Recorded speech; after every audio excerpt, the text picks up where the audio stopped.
Today I'm sitting with an artist that's been around the game since a young age. He's now carving a name for himself as one of the hardest working people in the industry. This man is a staple in the Litefeet community. If you're from New York City, then you know what I'm talking about. His hit single, Love Come Down, has amassed over 1.1 million views on YouTube alone. In addition, he's appeared on The Breakfast Club, Wildin' Out, Hot 97, and Sway in the Morning. He's been on tracks with artists like Vado, Dave East, and Jim Jones. That's just to name a few. I have the privilege of knowing him personally, and I'm glad he's finally here to share his journey with us. Everyone, Icy Gang's very own SNS. My boy, that was a hell of an intro. That was fire. Yeah, you know, I'm using that. That might go on the next album. No doubt, no doubt. What's going on, though, bro? Man, it's good to see you, man. I'm happy to be here. Likewise, man. You know, Yeah. I've been a fan. I told you, I've been off camera. I've been a fan. Love. Appreciate you. Appreciate you. So before we get into it, man, you know, me and you, we go way back to high school type shit. Facts. You know what I'm saying? And we always definitely share the love for hip hop. Absolutely. We you know, for people who don't know, we went to the same high school. So you know, I think around that time, like, you know, Smack DVD battle rap was big. So, you know, me and you, we used to go back and forth with the bars. Hell yeah. You know what I'm saying? Yeah. Like lunchtime, we used to have our own Smack DVD in school. Yeah, we did. It was Smack and Fight Club was popping at the time. So we was like having like our own battles. We had other niggas that was rapping, battling. Yep. It was crazy. Yep. So man, it's good to see that you took that and you went to the next level, man. So take us back to the beginning. Is this something that you just always wanted to do?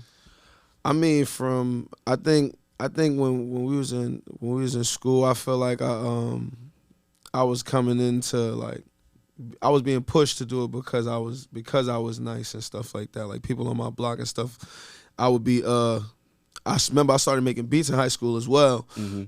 So when I learned and I started making beats, I kind of was pushing that more than my rapping, but people in my hood would want to hear my rapping as well.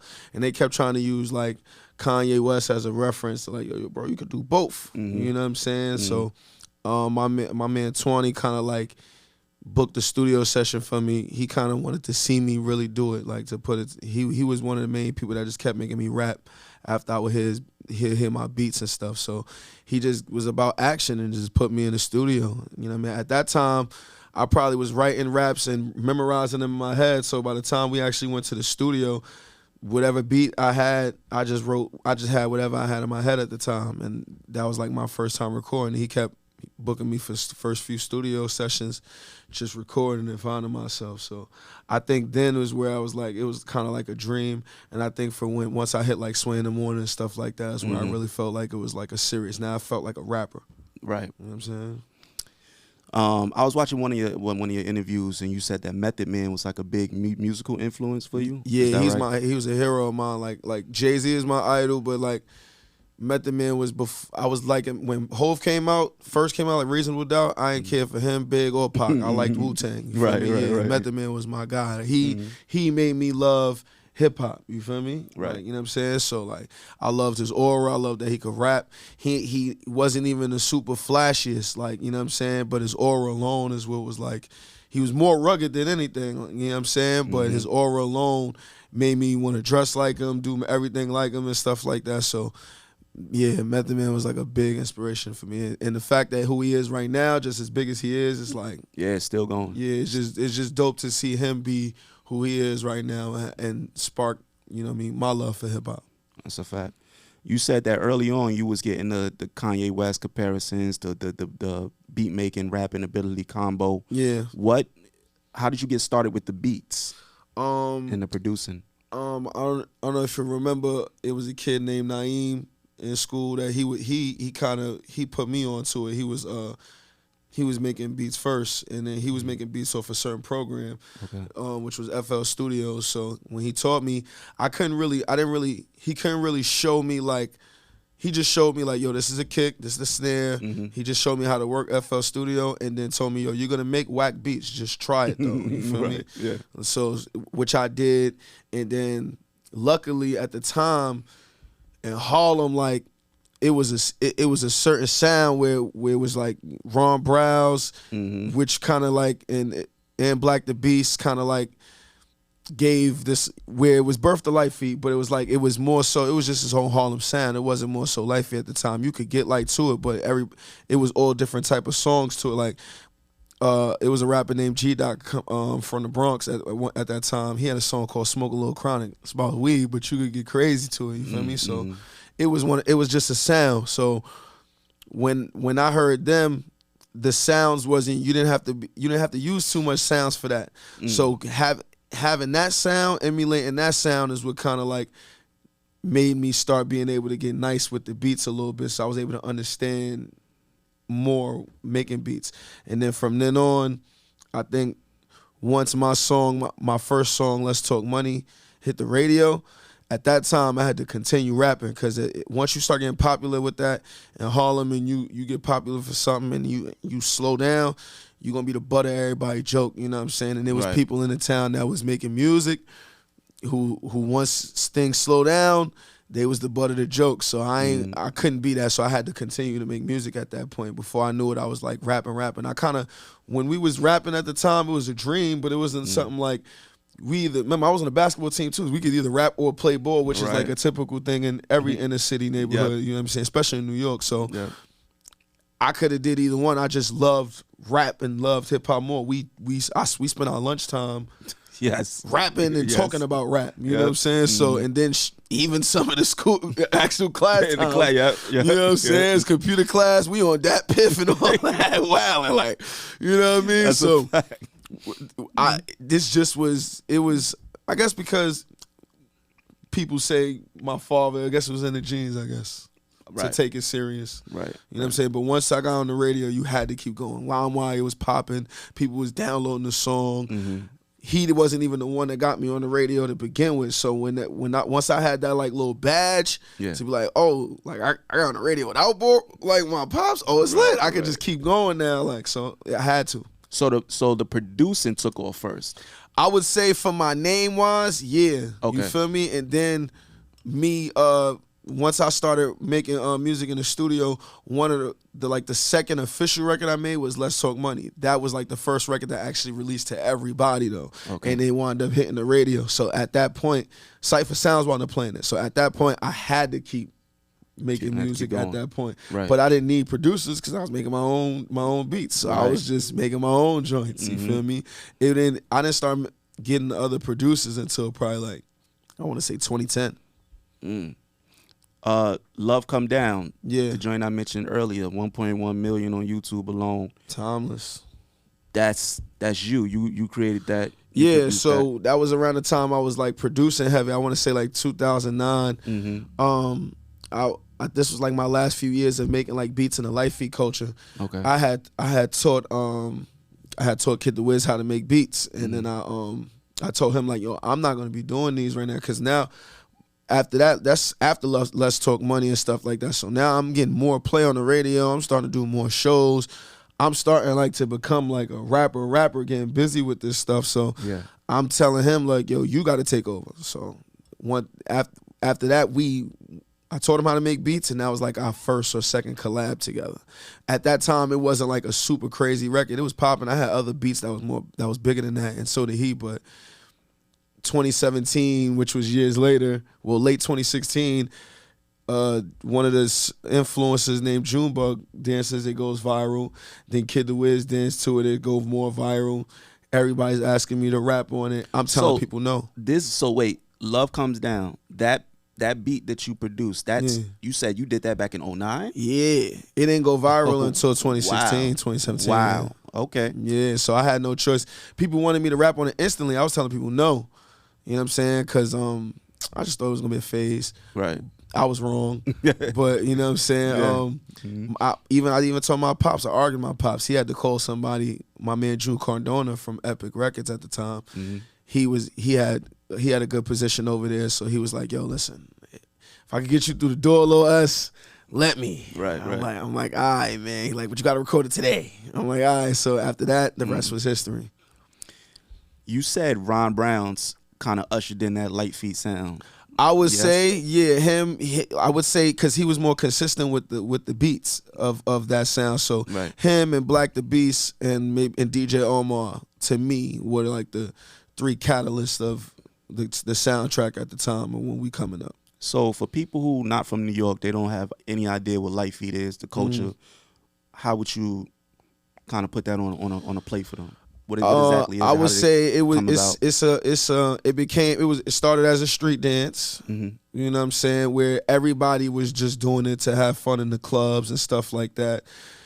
When Webstar came out, he kind of, him and AG, or the Voice of Harlem, started to highlight certain dancers at the time, or certain people that was dancing at the time, and they became a name in New York for this. And one of them was Tiana Taylor.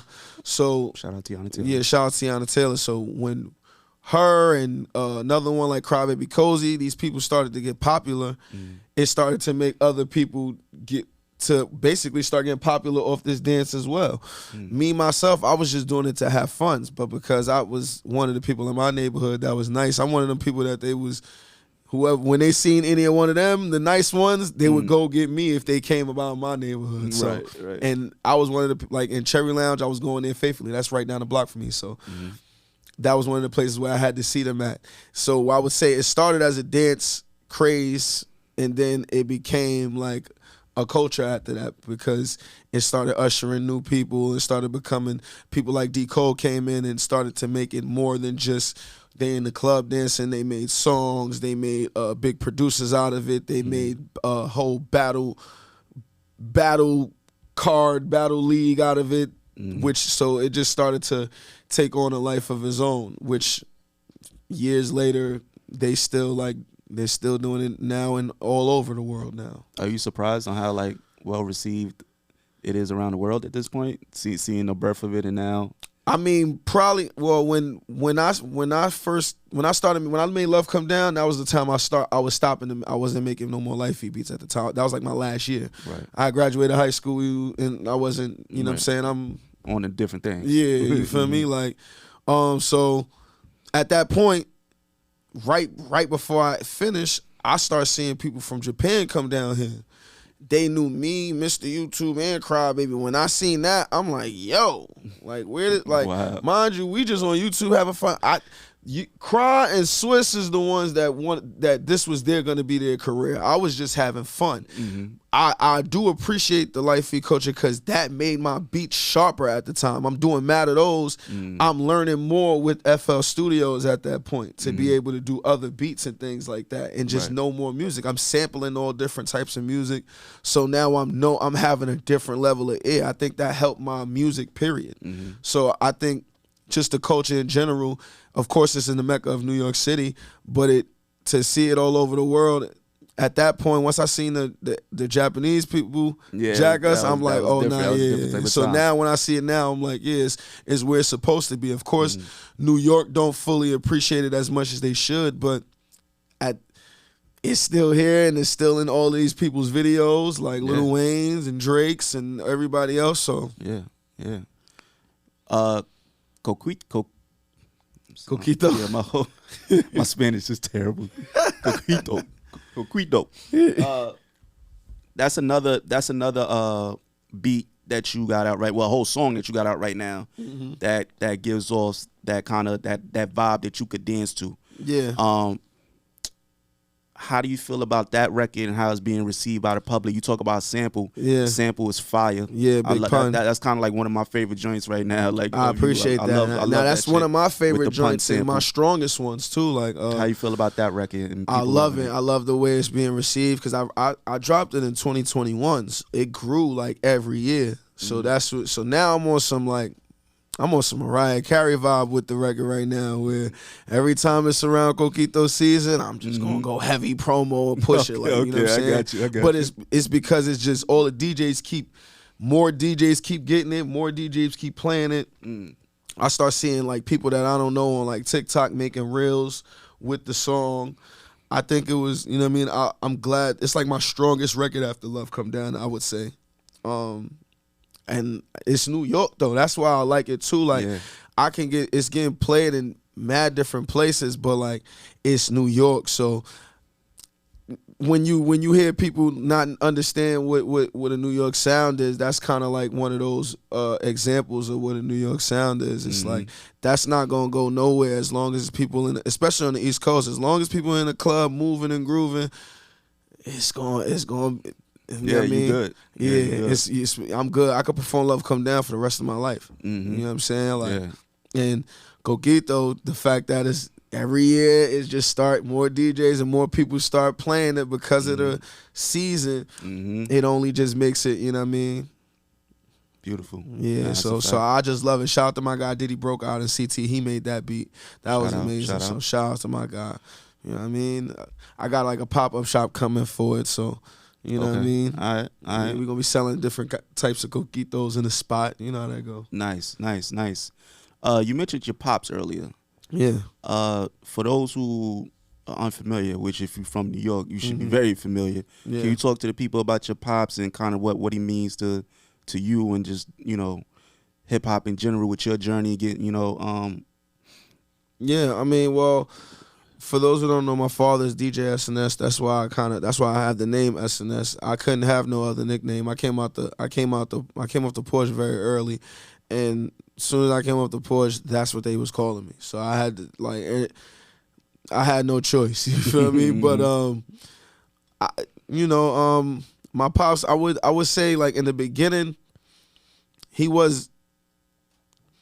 wouldn't say he was necessarily super active in it. I mean, once I started getting the ball rolling, he did, but then he was starting to, like, he used to DJ my shows in the beginning, but like once he started to be like out of town and things like that, and it became to a point where like I knew I had to be like I had to do this on my own. Like once I started getting them radio spins on my own, but I just didn't understand this fully. He was like my only I would say gateway to the industry to understand it. So I learned some things like from the business him. side of it. You know? Yeah, but because I want to say from the late 2000s to right now, I would say it was a lot of shifts in music. So he couldn't necessarily really train me for that. These is experiences that we both had to learn as time goes by. For example, as far as like learning to maneuver through streaming and things of that nature. And when Apple Music first came out, and where it's like, that Piff is moving to like my mixtapes and Spinrilla, and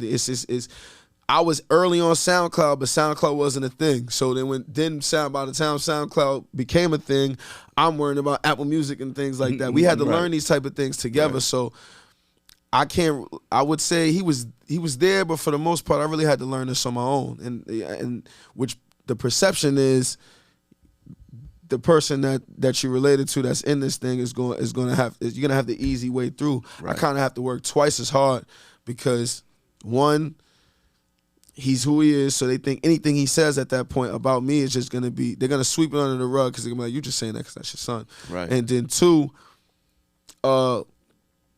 whoever is in the industry that don't really rock with him ain't gonna really rock with me. That's why that's why his relationship grew with both. Well, he already was cool with K Slay at that point when K Slay started playing me, because he was like one of the first people to play me too. But when Flex started playing me, him and Flex was cool, but they wasn't like as close as they are now. My pops says he got closer to Flex when he seen Flex play me, and he didn't have to, because they wasn't always, you know what I mean? So when Flex started playing me, just having his own relationship with me, it made my pops love Flex even more. Is that so is it important for you to kind of, because you want to respect all the contributions your pops made in his life, but it's also important for you to create your own legacy, right? Because I mean, it's two different things anyway. He's a DJ, I'm a rapper, so it's like we're not gonna have the same. We're not gonna have the same views when it comes to certain things at times, because you're gonna be speaking from a DJ standpoint, and I'm gonna be speaking from an artist standpoint. Yes, you have worked with artists, but you're not an artist yourself to understand what things go into. Like, for example, sometimes when I'm putting together projects, I might not put a certain song on the album. I'll possibly be like, yo, what's up? Like, yo, why you ain't put this on the album? Like, nah, I don't think it fit here. He's like, what you mean? It's fire. I'm like, just because it's fire don't mean it fit. You know what I'm saying? I got, you know what I mean? This might not fit this album. Like, you know what I'm saying? he not gonna understand that right there. You know what Right. I'm saying? That's from a creative standpoint. So Right. things of that nature, things of, like I said, learning the business as it was changing. It's just different experiences. So him DJing, I just got experiences from him, like as far as how labels think, you know what I'm saying, and how to approach certain people. Right. Because he always made sure I treated the DJs with, like, you know, like Gotcha. a lot of respect and a lot of like treat them like high, all of them though, like not just the radio DJs, all of them. All of them, yeah. Treat them all the same. So that's one. That's one of the major things that I kind of like grasp from him. You know, it has its perks, but it's a lot more odds than it is perks. Right. You talked about your creative process. I love your writing ability, your bars, your punchlines. Like I'm like genuinely a fan of your punchlines, bro. I appreciate that. For real, man. Like, cause you know, we used to rap and shit, so I can appreciate the craft. You know what I'm saying? Can you take people behind the scenes when you like about to pin something down? What's your thought process like? So it changed after a while, because when I first started to get like good radio spins and stuff like that, I was making a lot of party music at the time. So I didn't necessarily have to be like bar heavy, but I knew, like, I think my first mixtape, when I dropped it, it was a time where a lot of the sound was moving towards trap. And I had did a lot of those beats. And then when I dropped it, I want to say that Piff had wrote like you know, they make their little bios for the projects that drop. It said New York artist with a Southern swag. I ain't like that. I ain't like it at all. So before I dropped my next projects, I was bombing with mad freestyles, because I wanted niggas to know, like, nah, this ain't that. I'm just nice enough to do these beats. Right. This ain't that. Don't put me in that box. Nah. Like, I just know how to. I'm nice enough to adapt, and I know how to be nice on all the records. I look up the Hove. Hove could do Jigga What, but then could do Threats, and then do 99 Problems. Absolutely. And then do Big Pimpin'. Absolutely. So that's where that come in. Like, you know what I'm saying? If you nice, you should be able to be nice and flip them flows and have the bars out. So at that point, I was heavy barring. After a while, I'm still heavy barring, but I noticed, like, the care level is different in this era. Yeah. So I had to, now I spoon feed them. Like, it's slick. Right. Because if you just going so bar crazy, it could go over the head and make it stale. Now I'm slick enough to, like, I kind of learned that from Fab. You know what I'm saying? How to, like, have bars, and they be slick enough to where, like, it don't matter the generational era, they all jacking it, and they know it's bars, but they jack it, it's tasteful. Versus, you know what I mean, just spoon feeding it, versus you trying to just put it in people's faces. So I had to learn that overall, like, after a little while, just being able to balance it. I always was able to flip the flows, but the bars, I wanted to be able to still be able to do that and not super dumbed down. Just make it slick enough to where people could get it. Yeah, it's digestible and people get it on the surface level. You just said, my next question, you said the flows, because you got this joint with Vado. Yeah. Y'all flows is next level on that joint, man. For I appreciate that. You how do the rhythms come up? Is it just natural for you because you in the producing, you just kind of that's part of it. Thing for you. That's part of it. Well, at this point, I make a beat for me every now and then. I got like a team of producers now, but because I still know how to make a beat, I still have that rhythm. Plus, it's the artist that I've always looked up to. Like, they was able to switch flows mainly. Not Vado, mainly like like a Jay-Z, because Jay-Z was able to really switch them flows. Yeah. And then the people that I looked at that era was able to do that too. Like, I was I liked Meek. I liked Meek. I liked Big Sean. I liked Kendrick. I liked Rap Thug. You know what I'm saying? That was able to, like, flip their flows and stuff like that. And then even the rappers that was coming before them, like Big was able to flip his flows too.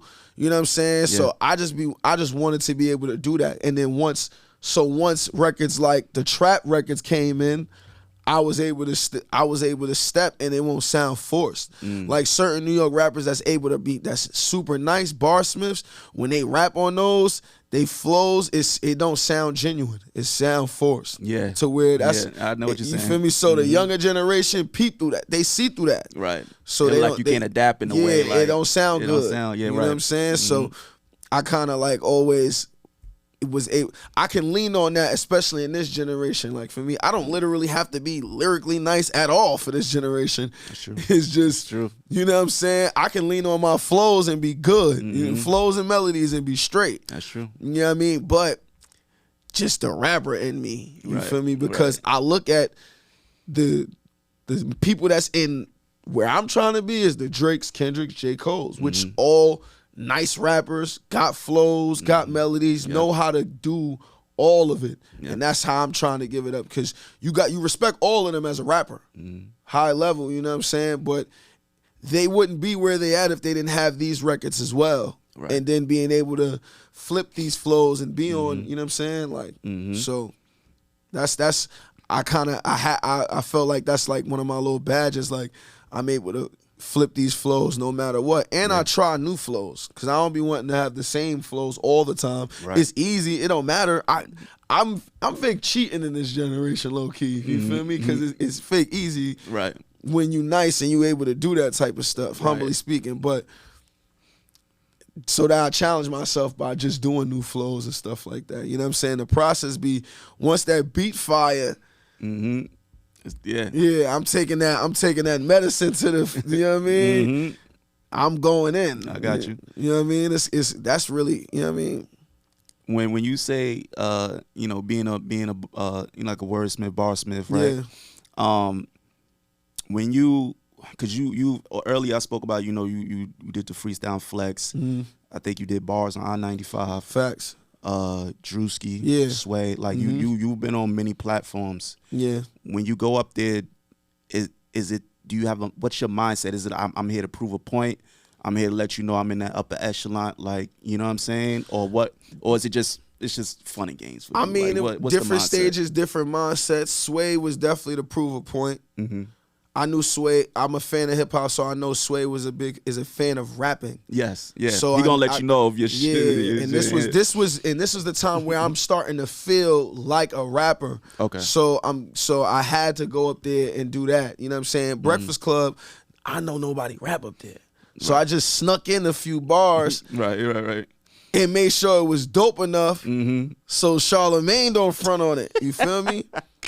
So, cause he was the reason I was up there, you know what I'm saying? So once he jacked it, I'm like, all right, I feel more comfortable, you know what I'm saying? And then flex, that's like a dream come true. You gotta go up there and bomb. I just wanted to go up there and stay. You gotta go up there and bomb. So that was my whole thing to do. Go up there and bomb, make it worth it, and say let certain things be said then. Like, if you watch it, you know, my pops ain't set that flex freestyle up. He didn't even know about it. Right. You know what I'm saying? Right. Flex knew this, but he ain't know I was gonna put this in my rap. So that's what made him love it too. Like, you know what I'm saying? He appreciate that.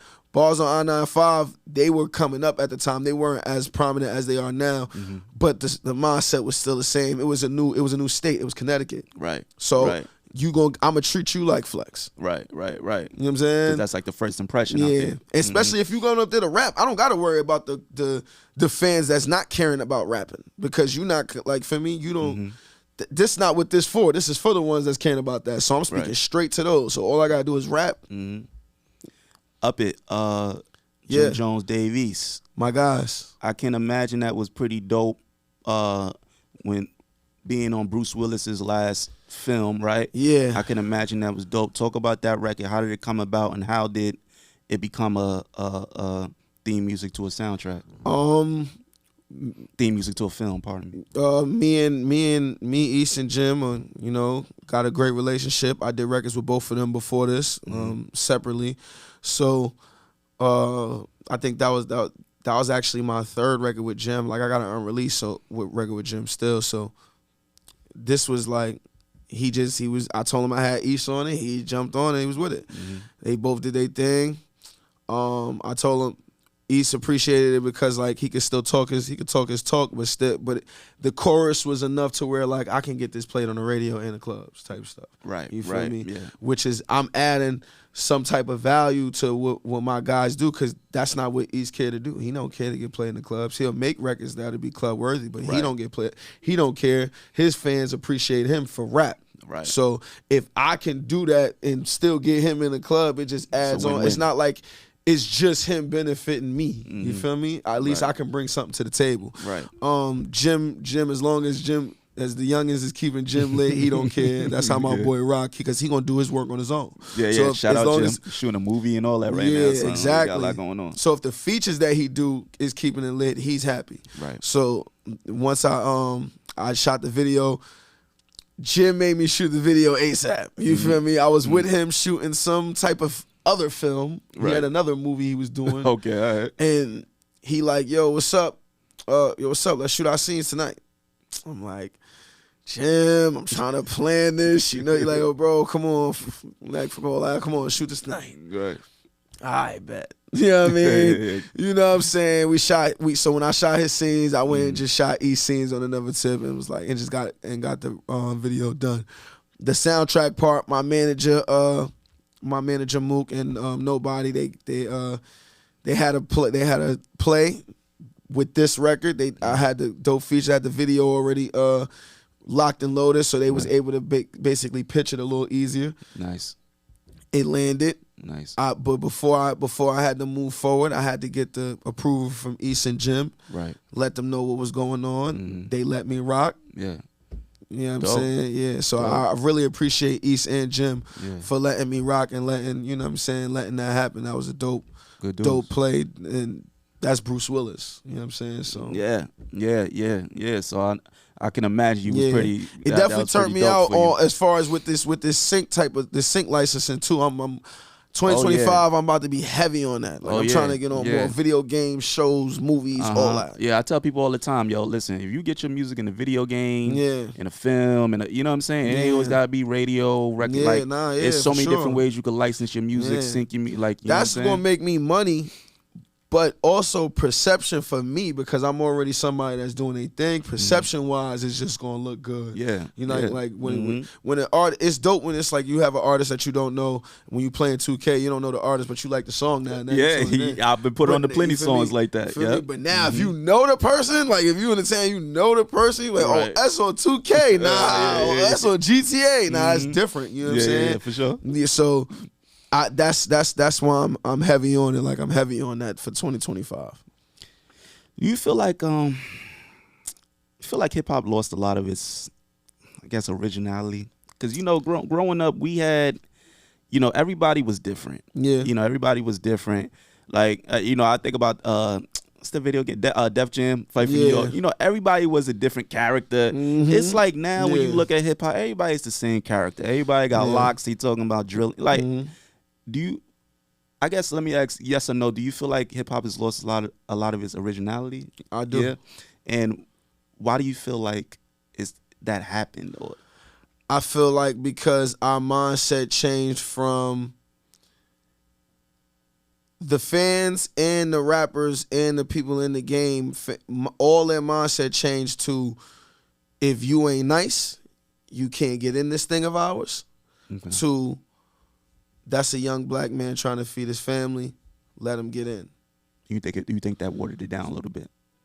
Once you started allowing people to make money and feed their families, which is not a bad thing, you're not necessarily caring about the quality that they putting out. You caring about the end goal of it, which is a young black man taking a young black woman feeding their family. Okay. You care more about that than whatever they putting out. Even the OGs, when you hear them talk, they gonna say, it might not be for me, but I'm support a young black man feeding his family. So because it's a lot of that, it ain't too much critiquing going on about the quality. Right. It only matters when they not winning awards and stuff like that. When they not winning awards, that's when they start caring about it. But it's until then they only care.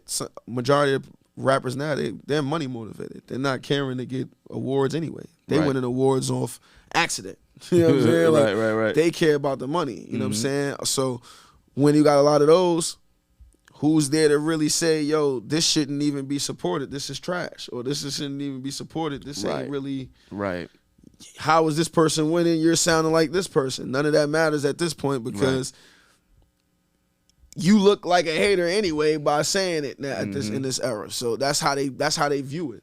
Right. If you don't like it, that's just how they view it. They expect everybody to like everything. Yeah, right. And if it's not, it's hating. Is that a whack ass mindset? Of course it is. But that's just reality of where we at with it. Like, you know what I'm saying? And the only way you change that is strength in numbers, to be honest. If it's more people that caring about the craft. That care about the craft, yeah, then there'll be more people caring, you know what I'm saying? Some people evolve later on though. Some people come in young, not caring, and then as time go by and see how successful they get with the music, they start actually caring about the craft. Right, yeah. So it just got to be more of those two, you know what I'm saying? Because everybody young, so everybody gonna have their chance to do some young and dumb stuff in this game. Right. You know what I mean? You just can't crash out at this point. Because right now it's a lot more eyes on the rap game than it was back then. People's a little more discreet for a lot of things. Do you feel like we will leave this era of drill? Because I still feel like we're kind of like in this drill, especially New York right now. Yeah. It's like a new drill rapper on my timeline every day. Never even heard the dude, but he's blown. I go to his YouTube. Homie got like 75,000 subscribers, and I'm like, how did he get this fan base? Who is? I've never seen this dude a day in my life, but it just seems like this is what the youngins are gravitating to. Yeah. Do you see any change of that anytime soon? I think drill will remain drill.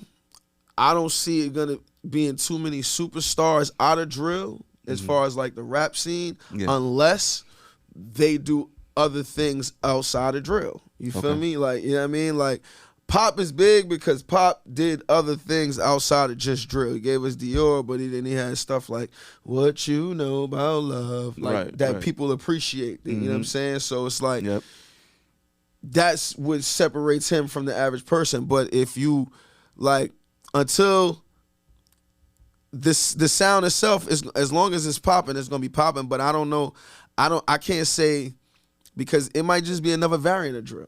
Once Chicago got here, drill ain't never leave. It's just been, you feel me? It's just been a different variation of drill. You know what I'm saying? So that could keep happening, and it just be its own genre to where you can still succeed and have your own fan base. You know what I'm saying?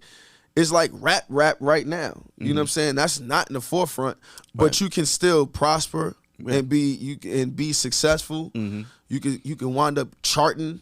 You know what I mean? Yeah. There's people like Griselda that's doing that. Oh yeah, shout out Griselda. Yeah, exactly. So who they're in the rap space where their music might not be on the radio or in a club consistently. Right. Like an average artist right now. But they're still able to make money, still make a lot of money, tour, do everything that they want to do, possibly chart depending on how big the record gets. They can still do that. It's just not in the forefront. So the same way drill right now is you can prosper because it's still a fan base in it.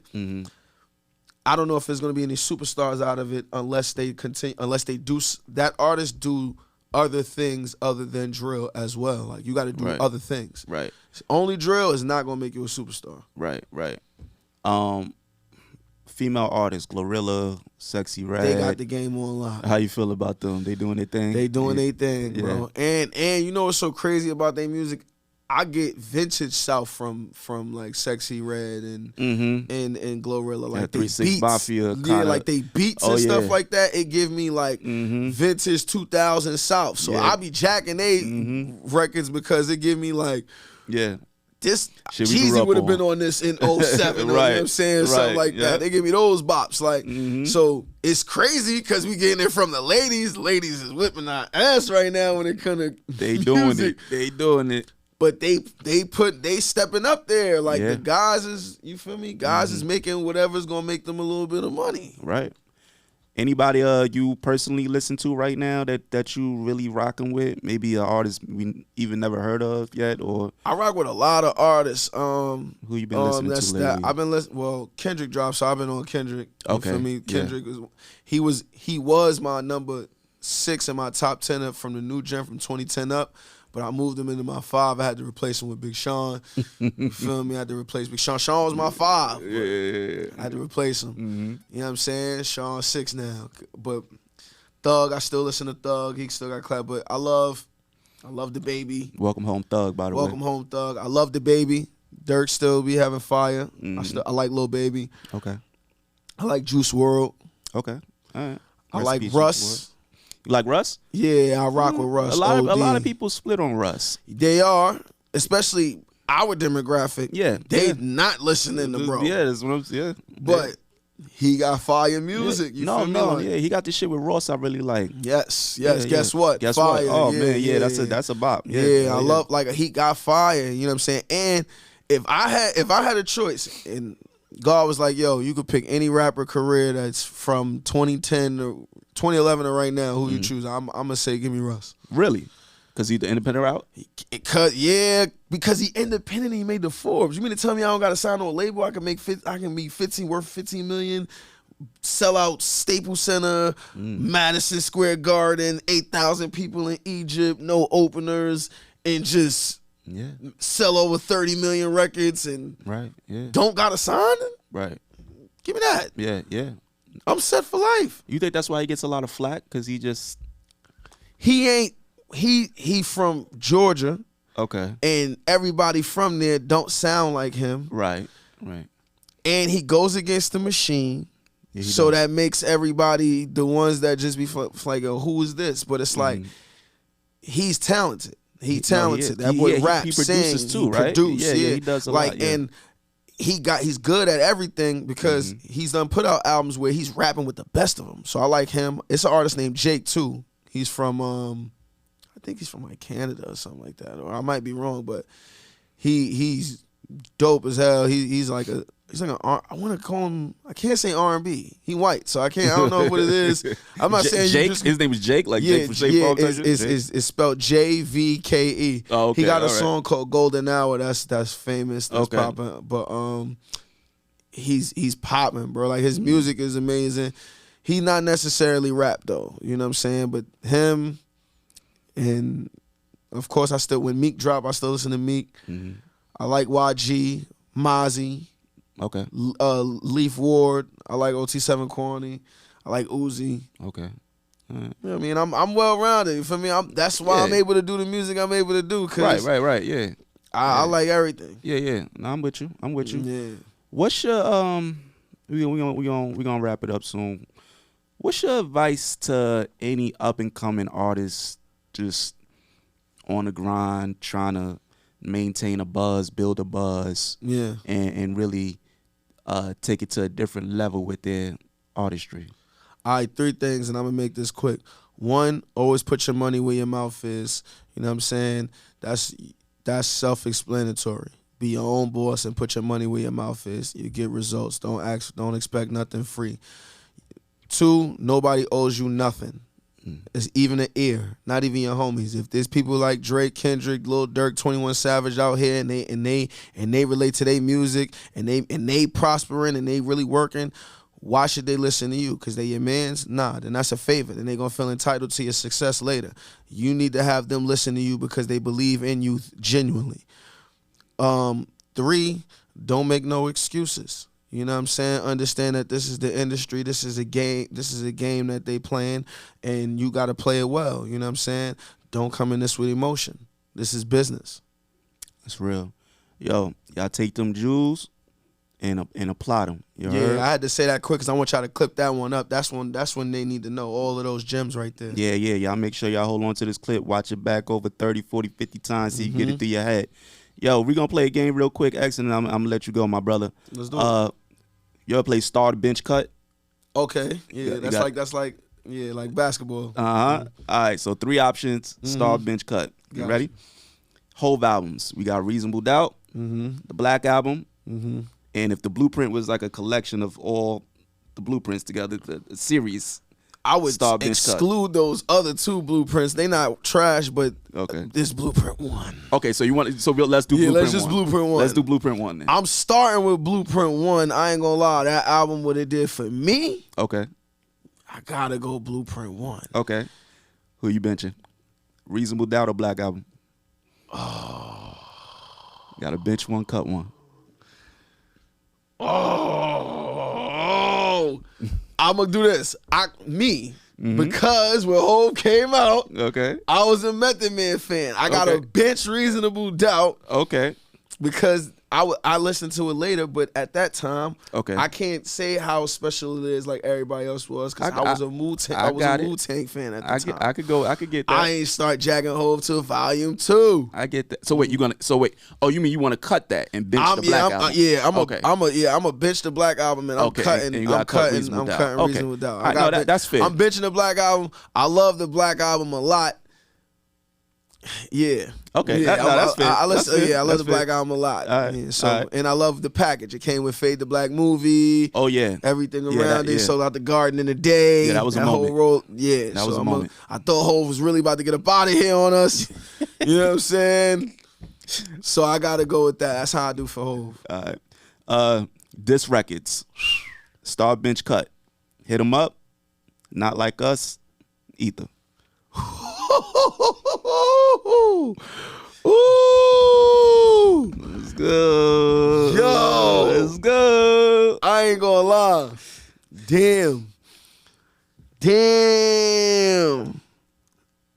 All right, so boom.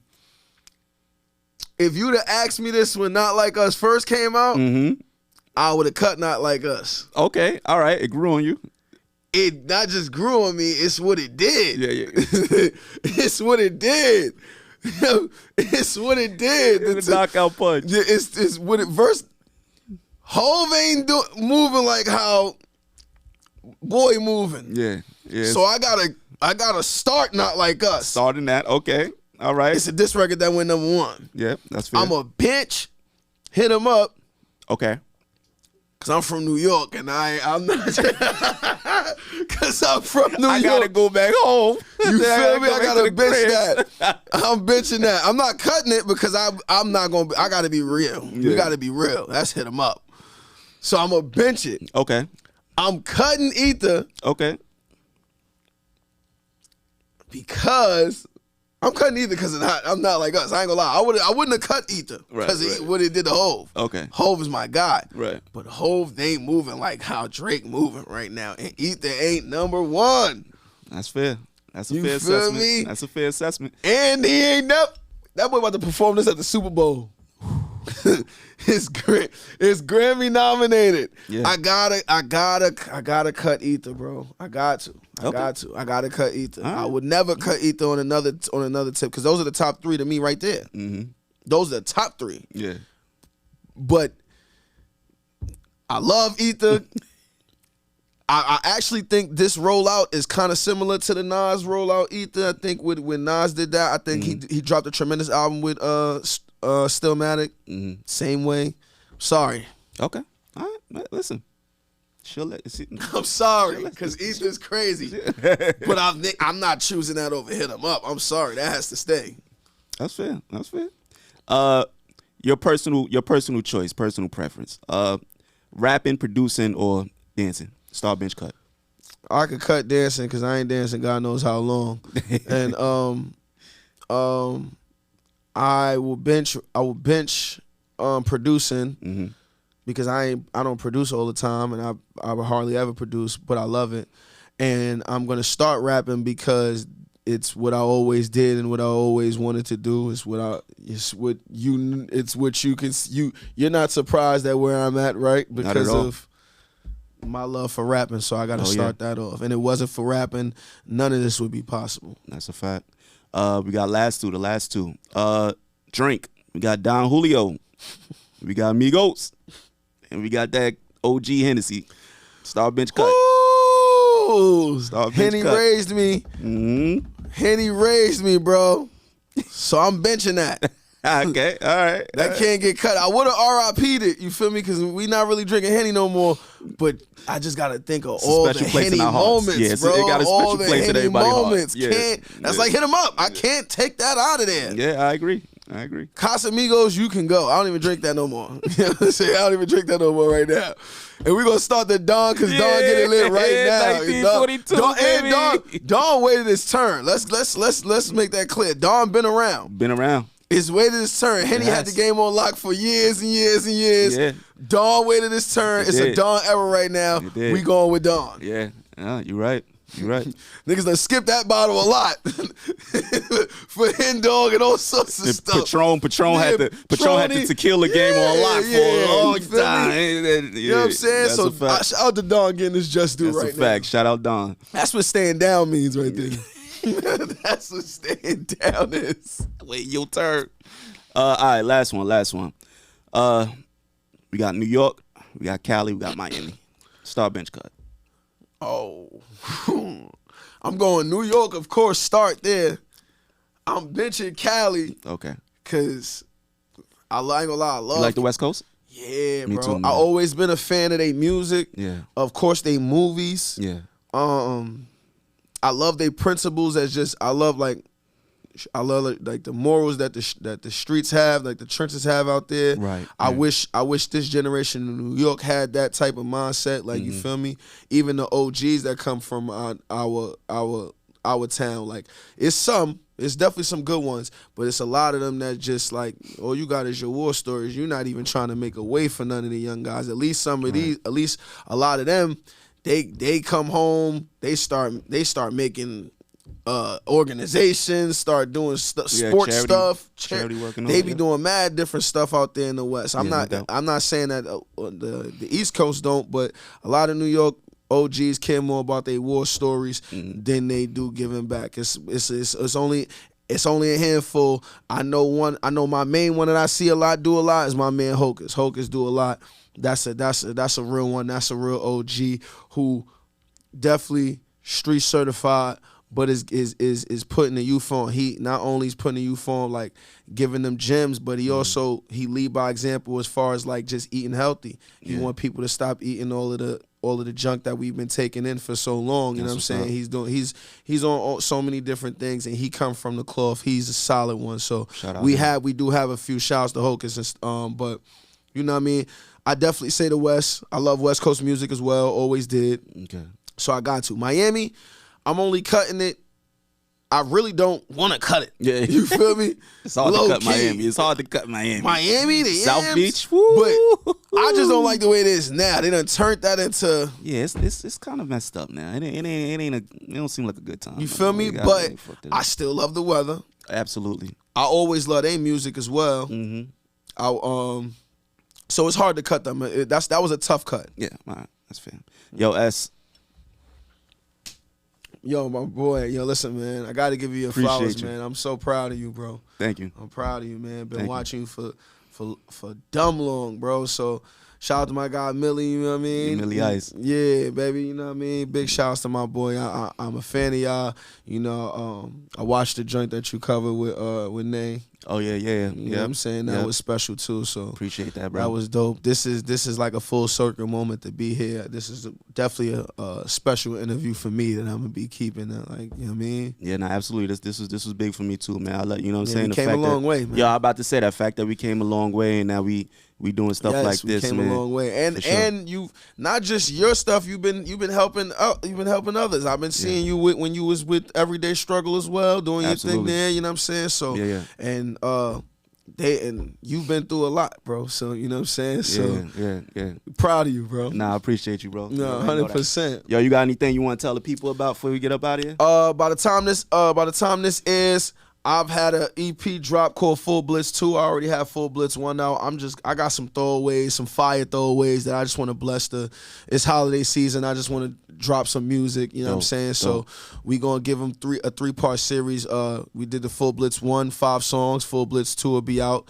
It'll be out now on streaming platforms when you see this, so go stream that. And then by Christmas, I'll be dropping Full Blitz 3, which is the Icy Gang edition, where that'll be 10 songs. I have 5 of mine, and I have 5 Icy Gang records as well added for the Icy Gang, my whole Icy Gang family. So shout out Icy Gang. I want to ask you though about the your ad lib. All right. Yeah, wait. How did that come about? To be honest, it was more so. I think I was saying it dead at first, and then I think one time I said it like mad hype, and then the first few times I kept saying it hype, and then it just stayed like that.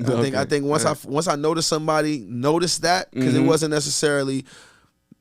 I was that's my original. You feel me? Yeah, I still do that. too, yeah. I still use that in the beginning of my verses, but when I started seeing people peep the all right is where I'm like, oh no, I got like an ad lib.